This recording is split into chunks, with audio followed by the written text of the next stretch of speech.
college football playoff. Welcome to the home of the Florida Gators, Ben Hill Griffin Stadium, better known as the Slump. As we'll see the number 8 team in the country, the LSU Tigers, taking on the winners of 3 straight, the Florida Gators. For EA Sports College Football, I'm Reese Davis, joined here in the booth, as always, by David Pollack and Jesse Palmer. Guys, let's tee this one up.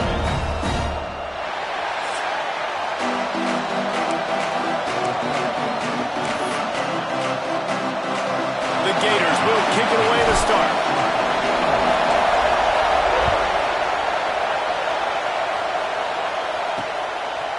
Coming out with it, it's Moon. I know he thinks he can house every return, but sometimes you just have to take a knee as he stopped at the 14. So LSU's offense will take the field first. It was close the last time these two got together, but the Gators nipped the Bayou Bengals in a memorable game. They sure did, and they made the plays that they needed to make late in the game. These games between Florida and LSU are oftentimes so evenly matched because both teams have so much NFL talent. You just feel like it's going to come down to who has the ball last in this one. Fires to the right. Sweet throw and catch along the sideline. It's enough for the first down. Apparently, line number 1 on the game plan, attack now, immediately. And this quarterback, he smelt it. He knew he had an opportunity. This is a guy who loves taking shots any chance he has. You saw it on that first play of the game. Looking to throw on first down. He's got him. And they pick up just a few on that completion. Now, you've seen the evolution of these slot receivers. They're just matchup nightmares. They're hard to get your hand on. A lot of times, they're off the football. You can't jam them. These guys are so productive, and offenses really feature their best players most time in those slot positions. And an absolutely fearless tackle, giving up size, still got him on the turn. Got like that big, reliable security. And that's what tight ends are a lot of the times. They're just usually big, huge guys that if I throw it anywhere near him, he's going to pluck it, catch it, and give me some positive yards. Intercepted, and the first drive ends with a pick. He'll try to take it back. The 30. He's a touchdown, Florida. And what a turn of events as this defense gets the pick 6. I mean, does the start get any better for this defense? You force a third down, passing situation, great pass defense. Not only that, break on the football, make the interception, and take it all the way back to the house. The tone has been set in this ballgame. Getting set for the extra point after putting the scoreboard to work for the first time. And the PAT makes it 7-0. Kickoff unit on the field, and this defense will be called on to protect this lead. And he'll just take a knee, and this drive will start at the 25. The Bayou Bengals will run the offense out onto the field. Finding themselves down 7-0, they'd love to get a drive going here. This is what we expected. This crowd ready to make its presence known. Wants to go up top on first down. They're working that left side. Oh, he's got some space. Oh, and the defense in chase mode, and they finally get him down at the 35. They just dialed up one big play. Let's see if they've got another one on 1st and 10 from the 35. And that's a good lesson for quarterbacks out there. When you're throwing to your running backs, if you get it to them early and they've got some space around them, they can do damage. And that's exactly what happened there. These guys are trained to be great once they have the ball in their hands. He makes people miss. He shows you the speed, and it's a big chunk play in the pass game. They're in the red zone, and they'll pass it. They're setting up the screen. He'll get it all the way down to the 8-yard line, and the defense is feeling the heat. You can just see the command this guy has of the offense. He's been picking this defense apart, matriculating the ball down the field. He's now got him in the red zone, close to the goal line. I wouldn't be surprised if they just keep letting him throw it. He pushes it forward all the way to the 2-yard line.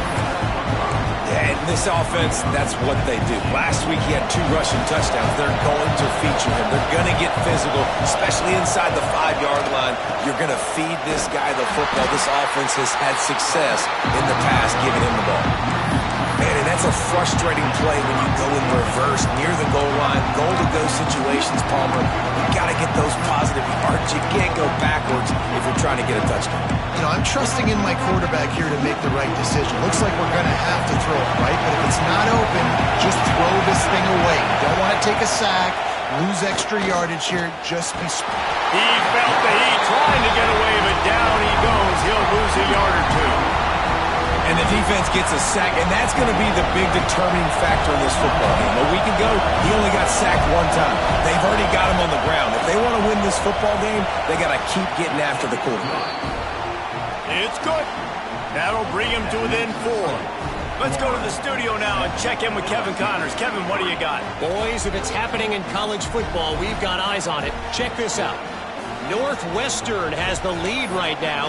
Feels like they've been on top since the walk with a send-off, but they haven't been able to pull away. And no chance at a return here. They'll start this drive at their own 25. So the Florida Gators offense has its first opportunity of the day. Guys, if you listen closely, I think you can hear the jawing going already between this cornerback and wide receiver. What a matchup, Jesse, it's going to be between those 2. You know, so many people have already been talking about this individual one-on-one matchup, David, and it's going to be happening out on an island all game long. The receiver's got speed, he's got game-breaking ability, catching the football, can climb the ladder. He's going up against one of the best shutdown corners in the game. I cannot wait to watch this. Yeah, and he's got the speed to stay with him and the instincts, and he's been so great out wide in every game. This is a huge test. This is a Sunday test. 2 NFL guys going at it to see who's going to take home the prize. Now facing a 3rd and long.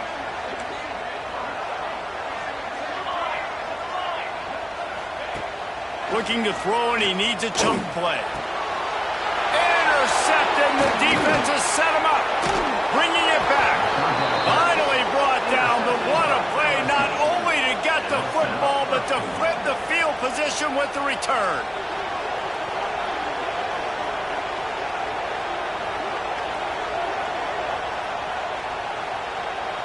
The Tigers have it with a 1st and goal.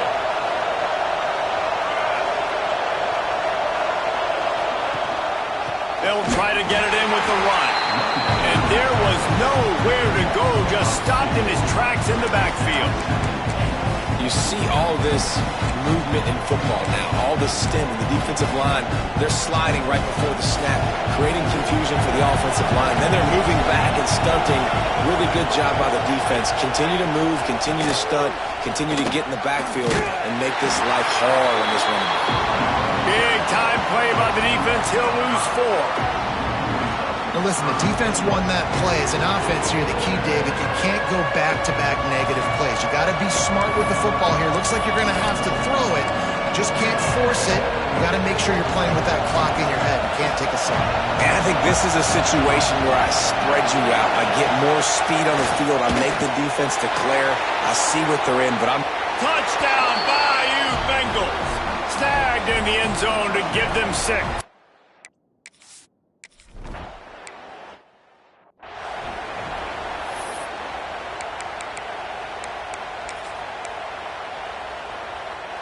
The drive starts from their own 25-yard line. They'll ride the running back and leave it with him.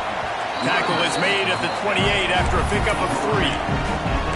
When these two first met in 1937 in Baton Rouge, LSU shut out the Gators.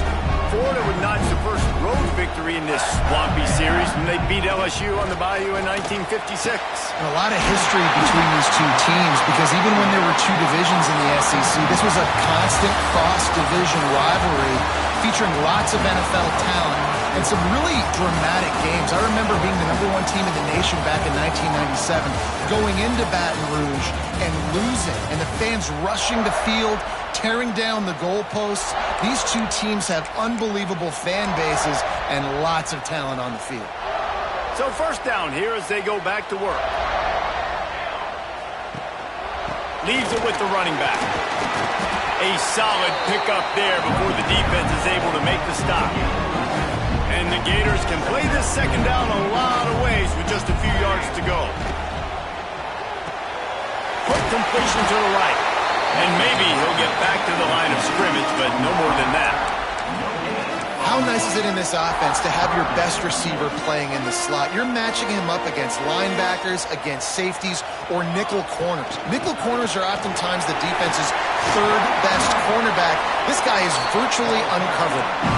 That'll get the job done and move the chains, and they'll mark the ball at the 45. Well, this offense is sending a little bit of a message here. Of course, we know how much they've struggled on third down all season long. They're just never able to seem to get into a rhythm. But after that last running play moving the sticks, you just wonder what that does for their confidence. In a competitive conference like the SEC, you just can't afford to start 0-1 if you want to chase a championship. Really important to get off to a good start. No doubt, in the SEC, you've got to set the turning it on! A huge chunk play as he gets it all the way down to the 11. The Gators racing to the line in the hurry-up.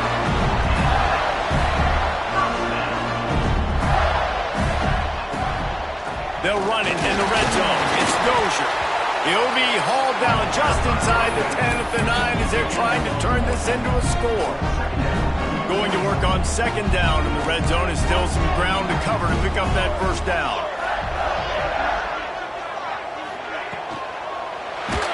And he was hit just as he released it, and it falls to the turf. That's a phenomenal job getting after the quarterback and getting a hit on him to affect his accuracy, because if they didn't get the pressure, that was going to be a touchdown. He had a guy wide open in the end zone. That was a golden opportunity, but the defense comes up big. Just couldn't find any room, and he wound up throwing it in reverse. They lost yardage. They'll play it safe and try for 3. Not a chance. Missed it. And after the miss, they're still down by a field goal. Well, everybody in the stadium thought that was an automatic 3. Not so fast. Bad miss by the kicker. LSU will dive into the playbook here on offense. Took the last drive in for a touchdown. They'll try to do it again on this one.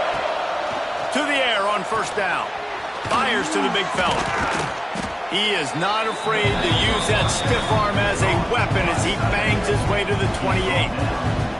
Well, I'm sure there are a lot of emotions, a homecoming of sorts, as he comes back to the place where he played as the head coach of the opposition. You know it holds a special place in his heart. He's right now taking the field thinking about all the great memories he shared with his teammates, with his family, with the fans during his time. But he's got a job, David.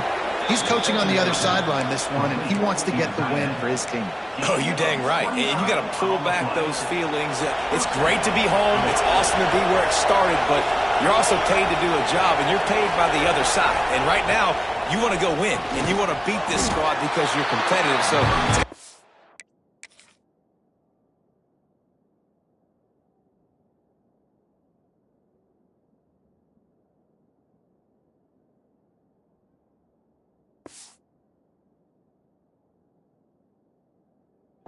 bittersweet. A nice job by the quarterback there, working through his progressions. Nothing open down the field, so he checks it down to his drag route coming from the slot receiver to get the completion.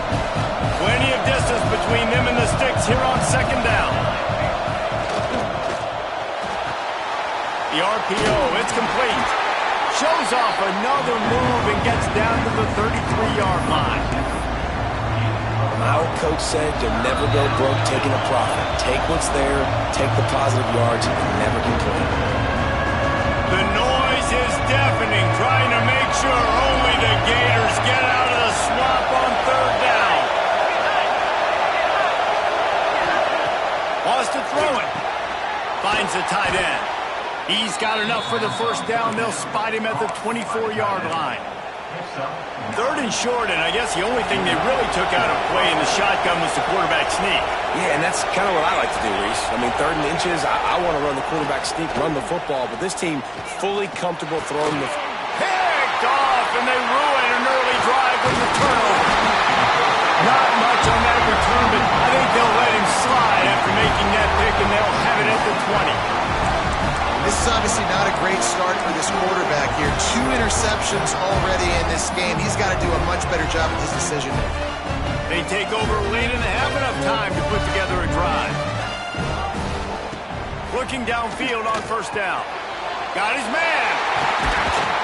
They bring him down, but the big play will move the sticks. The Gators come to the line in the hurry-up.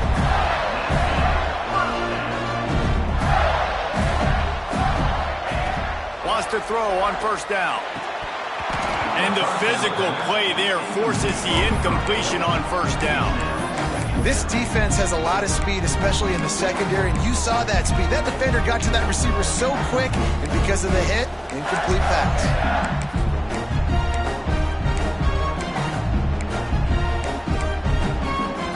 What will they dial up on second and a long way to go? Back to pass. The screen, he's got wheels. A big play, gets it into plus territory, and they'll mark him out of bounds at the 44.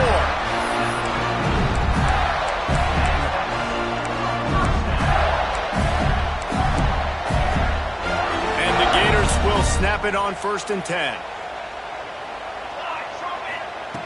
Looking to throw on first down. Makes the catch along the sidelines and steps out of bounds.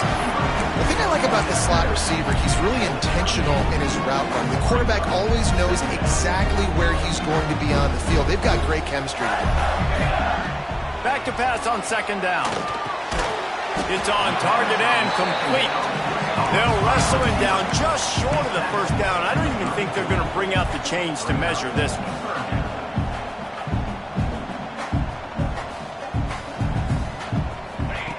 On 3rd and short, they'll try to throw for it. And that's incomplete. A defender all over him. Knocked the ball to the ground. 4th down coming up. This is a point where you just got to be able to focus. And the critical down and distances in this game, like that 3rd down right there, when it's a good throw, you got to make the catch. You got to be able to make that play.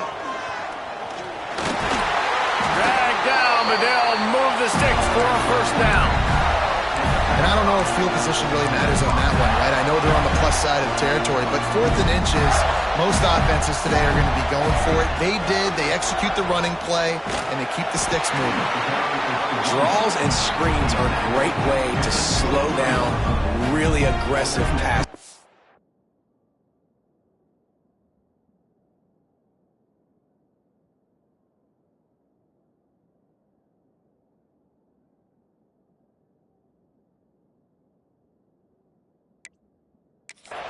It allows the defensive ends and the defensive tackles to run upfield. The offensive linemen kind of push them upfield, go down to the next level, try to sneak in a big play.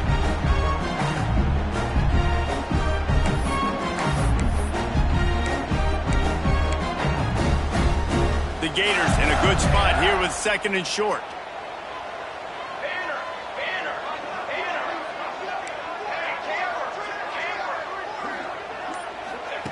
Wants to throw. They'll have to be efficient against the clock. Touchdown, Gator! A great catch and run for 6. Really nice job working the route and getting himself open. He was able to locate the football, snag it out of the air, and this guy now has 5 receiving touchdowns on the year. Getting set for the point after.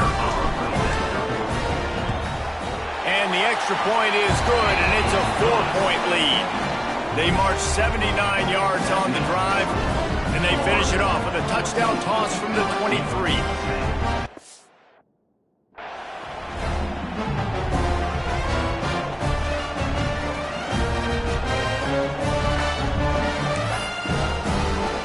Kickoff unit is out there again, and this crowd is feeling themselves after that last drive.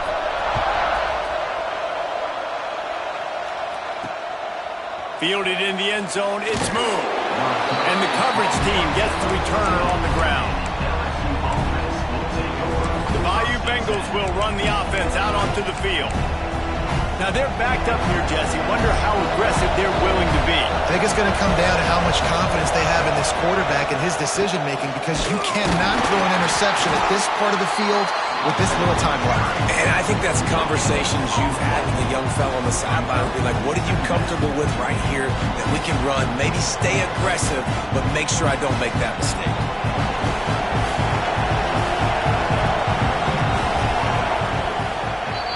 We've played 2 quarters here. Time to go to Kevin.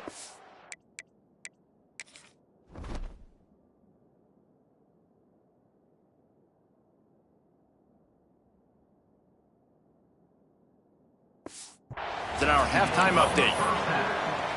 LSU ready to boot it away and open this second half. And it'll come out to the 25. No attempt at a return.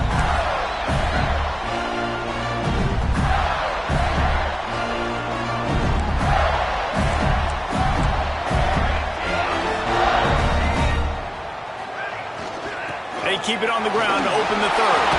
Got the first down and more. All down, but he has enough to move the chains. After a big gainer on that first play, now they can really go for it on 1st and 10. They'll ride the hot hand. A 7-yard pickup. It'll be 2nd and 3.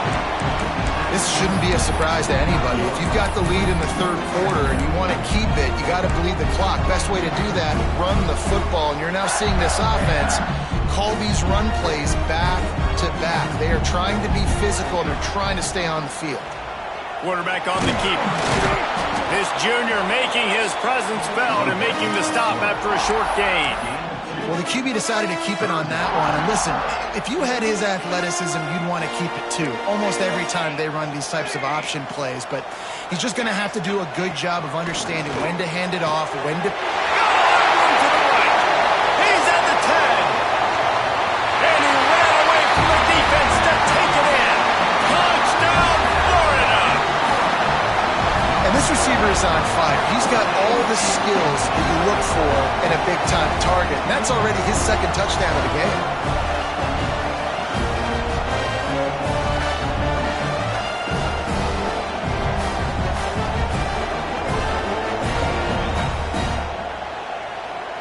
Now they'll line up for what they hope is automatic.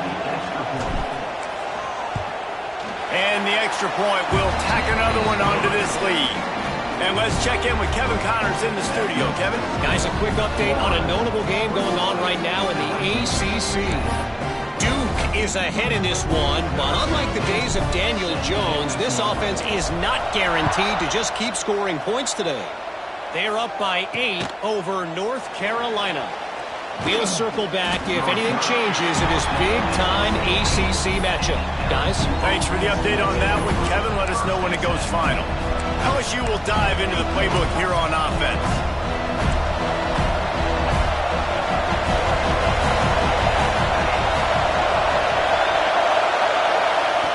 Looking to throw on 1st down. Quickly out to the tight end. And that's why QBs love their tight ends so much, right? Especially when they're athletic, because they make short throws turn into long gains. Because of his ability after the catch, it's so unique and special. He is dominant in this offense. Wants to fire on 2nd down. And he was drilled just as he released the pass. It's incomplete. This is a situation here in the third quarter this offense did not want to be in, facing a top 10 defense, one of the best units in the entire country. They didn't want to get down on the scoreboard like this and all of a sudden have to throw the football when the defense knew that was going to happen. The incompletion there is not a big surprise. This defense knows what's coming, and it's all because of the points right now on the scoreboard. Gets it to the 46-yard line. 1st down for this offense. We asked earlier this week, who's your favorite receiver? And, of course, he said the open one, but we know who he really wants to go to on 3rd down. The best one. I think the open one, obviously the politically correct answer, but you want to find the guy that you got that great chemistry with. You know exactly where he's going to be. You got that bond and that trust. Well, I know the tight end did some good things after the catch, but got to give the quarterback credit, too, for the location of the throw. Because he put it out in front of his big man, he was able to make the catch and accelerate, creating some distance there between him and the defense. And we talk to teams week after week, and quarterbacks and coaches, and what do they always say, man? Quarterback's best friend is a tight end. Well, that play right there, he wasn't his best friend. You don't see a lot of drops from him, but, man, he had an opportunity to catch that one. Just nowhere to go against this defense to find that single yard he needed on third down. First one of the day is booted away. They ran him out there 4 times in the victory last week. Florida has the ball back, and here comes the offense. Last drive went for 6. We'll see if they can do it again. They'll go to the ground. Gets it across the 30 to the 31, a pickup of 5. I like this guy as a running back because he can run between the tackles and he can also go outside. He can really do it all. Halfway there on first down, it's 2nd and 5. Looking to fire. Gets it out fast. Great pickup as they'll keep this drive moving, and they've got it at the 45. It's a nice play call there. You've got 2-possession lead. You're trying to keep the defense guessing, right? Because you've got that lead, they know you're going to run it, but you still have got to be able to sprinkle in some shot plays and some vertical throws. That was really, really good thinking on that last play call by the offense.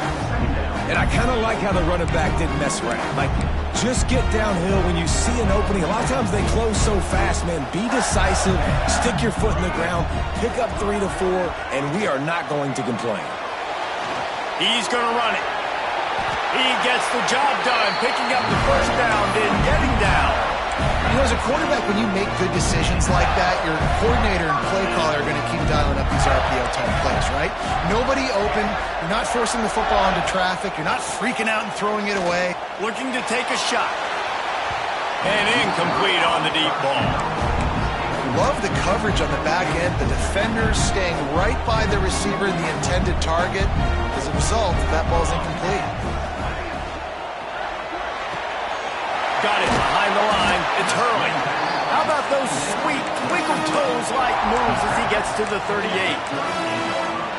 The Gators come to the line on 3rd and short, hoping to keep the drive alive. The give on the option. They'll pick up enough yardage for the first down. They've got it at the 30. And that's a nice 3rd down conversion for this offense. And I tell you what, the struggle for this offense has been stringing those first downs together. They're not in the top 15. It's complete! And he will score! Touchdown, Gator! How efficient have they been as they extend this lead here in Week 5? One of the reasons this offense is so exciting to watch, they've got guys that are dangerous after the catch. And if this quarterback gets through his progression, David, hits you in stride, these guys will take it to the house. Man, it's your job to do the rest, right? You hit me in stride where I don't have to stop running. I don't have to break down. It makes it so easy, the connection between quarterback, wide receiver. You can tell this is a good one, and that's why they got 6 on that play.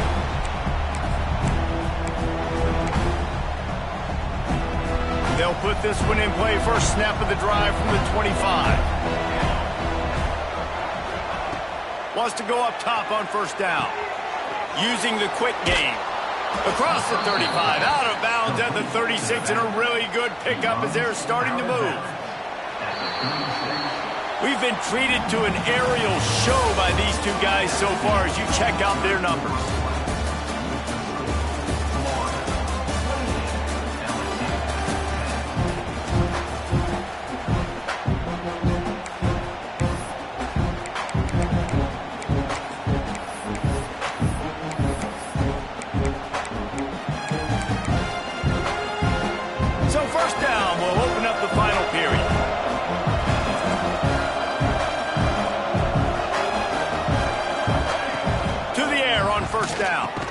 Pulls it in. It's Jackson.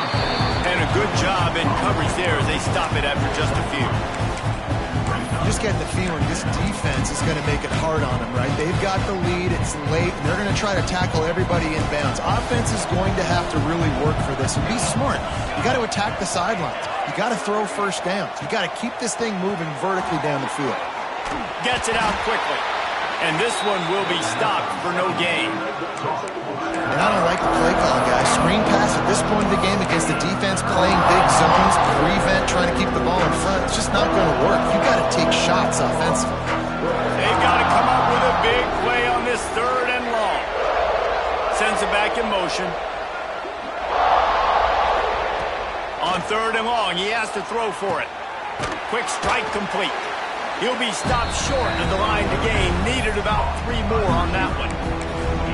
Well, and here's the problem offensively. Because you're trailing by so much so late in the game, the defense now is going to be playing big zone coverages, and they're going to allow you to throw the ball underneath in the middle of the field, rally to make a tackle, and bleed the clock. It's going to be hard now for this offense to claw their way back in this one. And they'll move the chains and get it to the 47-yard line. This is a running back, man, that just finds a way to get it done. Critical 4th down. Everyone thinking they're going to throw the football, but they hand it off to him, and he helps keep this drive alive. LSU moving the ball quickly down the field. Gets the toe down, but didn't go forward at all. They're dealing with a 2nd and long. Wants to go up top. Caught. Makes the grab, and it's enough for the 1st down before he's dragged to the ground. I like the running back there on the route and the patience he showed, really setting it up. He got to the defender, he was able to put his foot in the ground, get some separation, catch it, and turn upfield for the 1st. Looking downfield on 1st down. Got his man quickly. And he was fortunate not to lose yardage on that play, able to wedge it back to the line of scrimmage. Nice job by this defense creating that negative play. That's what all defenses want to do. But look at this. This offense, they ain't scared. Right back on the ball, ready to run another play, ready to make this defense work. LSU quick to the line. Just keeps slinging it. Under fire. Moves around to clear up the vision. And he scoots his way to the 1st down and then slides to avoid the hit. The Tigers come to the line with a fresh set of downs. Well, I think you're starting to see some examples of why this guy is inexperienced in a freshman quarterback, right? Obviously, he's thrown a couple picks earlier in the game. That scramble right there, he's got to get down. He's got to take care of himself and slide. Great job, nice athleticism, good decision to take off scrambling and help his offense, but you really are seeing his inexperience shine through here in this game. They knock him down, but he's got enough to get it across the line and pick up the 1st down. They've marched to the red zone, and here they go. Looking for the score. He was open, he had it, and he dropped it. Would have been a touchdown. Instead, it's 2nd down.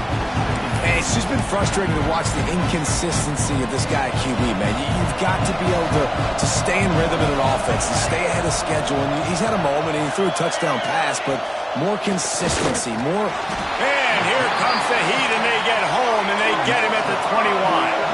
Now a lot of work to do to move the chains, keep this drive alive after that earlier sack.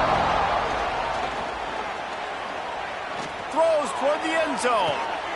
And here's the 3rd interception of the night. Heat up them pass rushers, bring in them DBs. That's what I'm doing in this situation. When I got the lead by a couple scores late in the ballgame, in the 4th quarter, I'm going to rush the passer like crazy. Put all those DBs back playing the pass. That's what happened. Great job understanding they're going to have to take shots. We get the interception. This one's almost done. And here's the mindset if you're on offense. 4th quarter, you've got a huge lead. Obviously, you're going to run the football, but just be aware of the clock. You don't want to snap it too quickly. You're probably just doing safe runs inside the tackles like you saw right there. You just got to execute. You got to be aware, but you've got this game in hand so long as you don't turn it over. And I'll tell you what, it's really nice at this point in the game if you can lean on your run game. When you have the lead, you've got the football late in the game, you can chew that clock and start to really make that defense have a little bit of panic.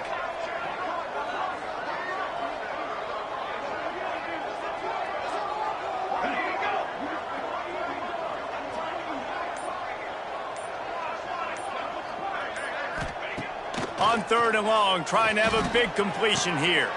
Got his man downfield. They'll get it to the 48. No need to measure it to first down. He has been the go-to guy on offense all game long. On a critical 3rd down here in the 4th quarter. Surprise, surprise. Guess who they go to? That guy.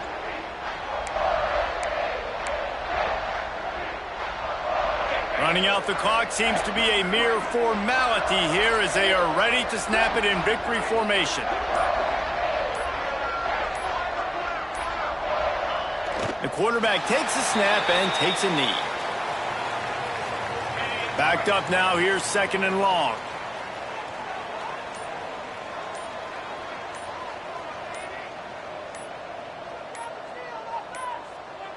The quarterback's just going to take a knee. It's really the most common type of upset we see every year. The home field advantage is so big, and especially when you have a ranked team come to town, they love to play spoiler.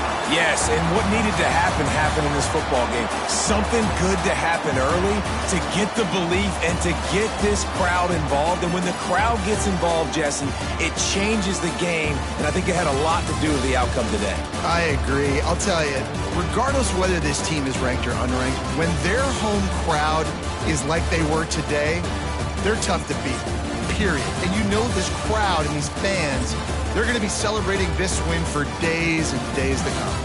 Thanks so much for spending some time